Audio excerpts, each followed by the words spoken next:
I'm going to show you how I hand pack grease into wheel bearings. These set of bearings are going into my utility trailer wheel hub. I do mine by hand. They do make a tool that you can put the bearing in and press grease into it. Some people swear by that you should just use a tool, but I was shown the old-fashioned way of doing it by hand. I've always done it this way and haven't had any problems.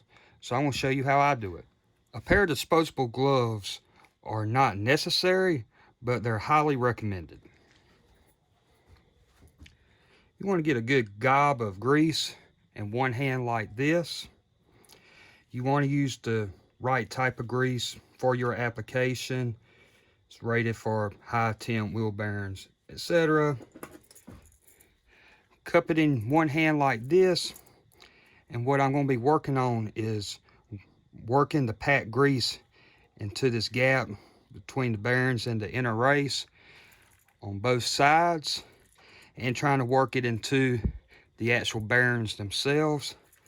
I'm going to start on one side, and I'm just going, in a slapping motion, work this bearing around.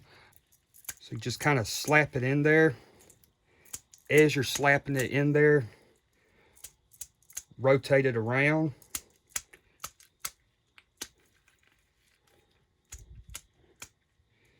This is why gloves are highly recommended.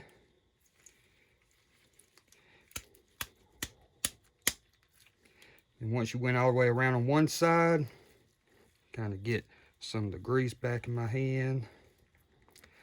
Now I'm going to do the same thing on the other side. Work some of that back in my hand. And now I'm going to do the actual bearings themselves. Rotating it around. Now I'm going to try to wedge my fingers in to hold that inner race. And I'm just going to spin the outer part of the bearing around. As you do that, you'll see some of the grease working out of it.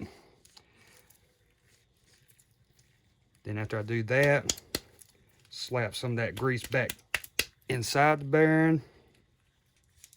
And then after I do that and I used up most of my grease, I'll get me another handful of it. Repeat that same process at least another time or two to make sure I got it packed good. Now I'm going to take me another handful of grease and just repeat the process until I feel like I got enough grease in that bearing. And now that bearing's packed full of grease and it's ready to be reinstalled. I hope you found this information helpful and useful. If you liked the video, give it a thumbs up, comment down below, and subscribe to the channel. And thank you for watching.